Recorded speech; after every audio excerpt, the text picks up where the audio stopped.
With age comes a terrifying realization that hits you in the middle of a quiet night. It is not the things we did or the mistakes we made that keep us awake, but rather the silence left behind by everyone who is already gone. It is the weight of being the only one who remembers the way the air smelled on a summer evening in Penthausen 56, or the exact sound of a laugh that hasn't been heard in 30 years. You start to feel like a ghost who hasn't quite realized he's supposed to leave the room yet. My name is Stanley. I'm 18 years old. I live in Boulder, Colorado. I have spent a century watching the world change, and honestly, the world I live in now looks nothing like the one I was born into. But the human heart, well, that hasn't changed a bit. I told them it was the clean food. I told them I stayed away from the processed junk that started filling the grocery stores after the war. And I believed it. I really did. But as the years turned into decades, and I watched the people around me pass away, I noticed something that troubled me. The people who ate perfectly, the ones who exercised for hours every day and followed every single health rule the doctors came up with, they were leaving just as fast as the ones who didn't. Sometimes they left even sooner. It made me wonder if we were all looking at the wrong map. I've had a lot of time to sit in this chair and think about that question. And let me tell you, the answer had absolutely nothing to do with what was on my dinner plate. Diet was never the real secret to a long life. But I didn't know that when I was your age. Back then, I thought if I just did everything right, I could bargain with time. I thought health was a math equation. But after losing everyone I loved, I started noticing the patterns that the doctors don't talk about.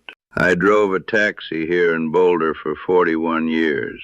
You see a lot of life from the front seat of a cab. You see people at their best and their worst. And you learn how to read a person's spirit just by the way they sit in the back. I still wake up every morning at 6:00 a.m., mostly because my body doesn't know how to do anything else. I make my coffee, black and hot, and I sit in the same chair I've used for 47 years. The chair across from me has been empty for 11 years now. I used to move it, thinking it looked too sad just sitting there empty, but then I stopped. Now, I leave it right where it is. People come by sometimes, reporters who want a story about the man who lived a century, young doctors with clipboards, neighbors who bring me soup they think I can't cook for myself. They all want the same thing. They want the list. What do you eat, Stanley? How many hours do you sleep? Do you take those herbal vitamins? I give them the list they want. I tell them about the eggs and the walking. They write it down with such intensity, like they've found the Holy Grail, and they leave happy. But every time the door closes behind them, I feel a bit guilty. I feel guilty because they missed the whole point. They're looking for a shortcut to a long life, but they aren't asking what makes a long life worth living in the first place. Nobody ever sits down and asks, Stanley, what kept you going after everyone you loved was buried in the ground? Nobody asks, how do you find the courage to wake up at 7 p.m. and decide that this day still matters? Those were the questions I always waited for, the ones that actually hold the truth. But people are afraid of those questions, because the answers require more than just changing your grocery list. They require changing your heart. If sleep and vitamins alone could extend life, half the people I knew would still be here. But they aren't. Now, if you're still curious about the list, I'll give it to you straight. 2 eggs every single morning, fried in real butter. None of that fake oil that smells like a laboratory. Real meat twice a week, usually a good steak or a piece of chicken. Vegetables that actually came out of the dirt, not a can. Plenty of water, black coffee, and no, I never touch those powders or fancy supplements they sell on television. And yes, I'll admit it, I still have a piece of dark chocolate after dinner. Maybe a small glass of whiskey on those cold Colorado nights when the wind whistles through the window frames. I never starved myself. I never treated a meal like a punishment. Food should be a joy, not a chore. The people I knew who made food into a religion, the ones who counted every calorie and felt a wave of guilt every time they tasted a piece of cake. They were some of the most miserable people I've ever met. And in my experience, miserable people don't live long. Their bodies seem to pick up on their unhappiness. There was a doctor back in the late 70s, a young fellow named Dr. Miller. He was very confident, very sure of himself. He sat me down and told me my cholesterol was going to be the end of me before I hit 60. I remember looking at his polished shoes and thinking he seemed far too stressed for a man in his 30s. Well, I outlived him by 40 years. I found out he passed away while I was at the hospital for a minor checkup. I didn't know what to say when they told me. I just headed home and made myself a nice dinner.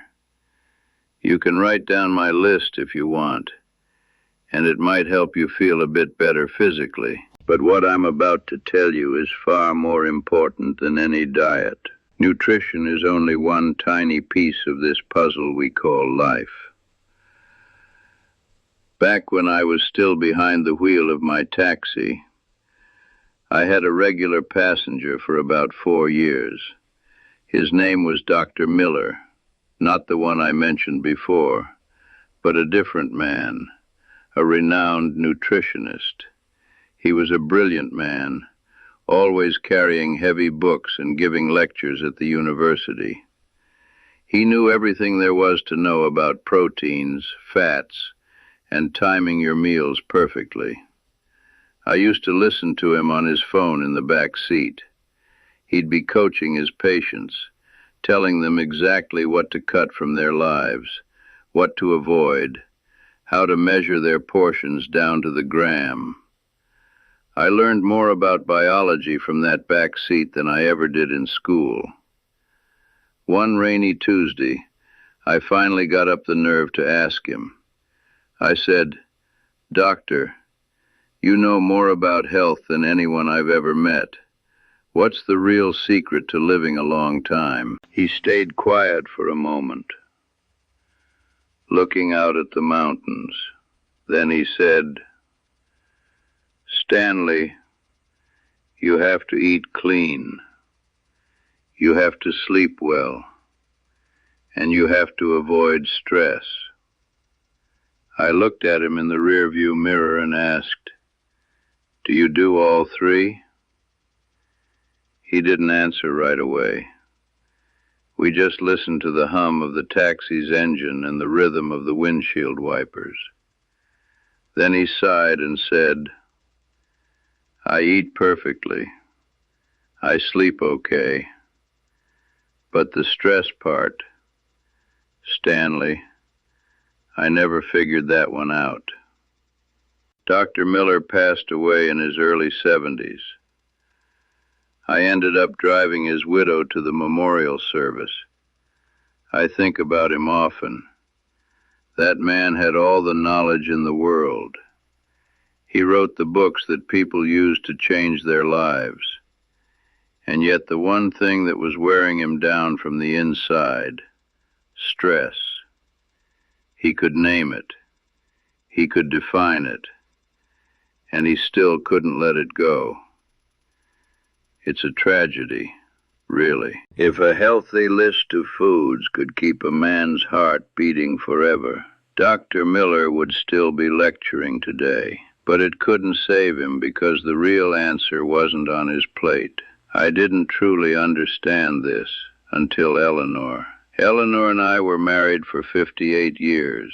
58 years of waking up next to the same person, knowing their thoughts before they even spoke them. I was a good husband in the ways you can measure with a ruler. I worked hard. I brought home the paycheck, and I never went wandering. But Eleanor used to say something to me, year after year, that I didn't understand until it was almost too late. She'd say, "Stanley, you're sitting right there in that chair, but in your head, you're still driving that cab. Come home now." What she meant was that I was physically present, but my spirit was always chasing the next task, the next dollar, the next worry. And that realization is part of what got me to this age, because when I finally retired, I nearly fell apart. I spent months just sitting around. No shift to start, no route to follow, no passengers waiting for me. I'd wake up, make my coffee, sit in my chair, and just wait for the day to end. 1 month passed, then 2. I was becoming one of those old men who just waits to die. Eleanor would walk past me, ask if I wanted tea, and I'd just nod. My whole life had become a waiting room. Here is a hard truth. If you have no purpose waiting for you the next morning, your body starts to prepare itself to stop. It's like an engine that's been left to idle for too long. Eventually, it just sputters out. I was heading toward that end, and I could feel my strength fading every day. But then, one morning, I walked out into the small backyard we had. I don't even know why I did it. I just felt like I couldn't sit in that chair for 1 more minute. I saw a weed growing near the tomato plants, and I reached down and pulled it. Then I saw another one, and another. 2 hours later, I was on my knees in the dirt. My hands were pitch black. My back was aching, and I was completely out of breath. But when I stood up and walked back into the kitchen, Eleanor was standing by the sink. She didn't say anything at first. She just looked at me. But I knew that look. It was the look of a woman who had been waiting, not for an hour or a day, but for years, to see her husband actually come home. I had found a purpose, something as simple as a garden, and for the first time in a long time, I wasn't just sitting around waiting for the clock to run out. A purpose doesn't have to be a grand mission. It just has to be enough to get you out of the chair. For me, it became that garden. When I turned 70, I started a routine of walking 20 minutes every single day through our neighborhood in Boulder. I know every crack in those sidewalks, every house that's been repainted, every tree that's grown taller. Those small routines are the threads that hold a life together when everything else starts to fray. If I had spent those years just sitting in the dark, I wouldn't be talking to you right now. Every day, I gave myself a reason to exist. It wasn't always big. Sometimes it was just stopping to argue with my neighbor, Arthur, about the football game. Sometimes it was just making sure the birds had seeds in their feeder. I learned to watch for the sunlight as it hit the window at exactly chapter 0 p.m. every day. It's a small thing, embarrassingly small maybe, but those details kept me here. They gave my day a destination. The people I watched go the fastest were the ones who retired from their purpose and their work at the exact same time. They just sat down, and their bodies took the cue. They were well fed. Their houses were clean. Their bank accounts were full. But they drifted away because they had nothing to hold on to. Now, there is a part of this story I haven't told you yet, the part that cost me the most. Eleanor passed away 11 years ago, this October. The years start to fold into each other after a while, like pages in an old book. That is the hardest part of living to be 100, the sheer volume of loss you have to carry. The morning after she was gone, I woke up at 6:00 a.m. out of habit. I walked into the kitchen, and without even thinking, I made 2 cups of coffee. I put them both on the table, just like I had done for decades. I sat down and I stared at those 2 cups for a very long time. I couldn't drink mine, and I certainly couldn't drink hers, but I couldn't bring myself to pour it down the sink either. I just sat there, in the silence of a house that had suddenly become too big. The coffee went cold. The light in the kitchen shifted as the sun moved across the sky. An hour passed, maybe 2, and in that silence, I realized that I was still breathing. My heart was still beating, even though it felt like it shouldn't be. The world outside the window didn't stop because Eleanor was gone. The cars kept driving, the birds kept singing, and the day didn't care about my grief. I realized then that I had a choice. I could stay in that chair until the silence swallowed me whole, or I could get up. So I got up. I went to the garden. I pulled the weeds. I walked my 20 minutes. I came back and called my son, George. George is 78 now. Imagine that, having a son who is almost 80. He lives about 40 minutes from here, and he called me last spring to say he'd been meaning to visit, but things were just so busy at his office. He said he'd come by when things slowed down.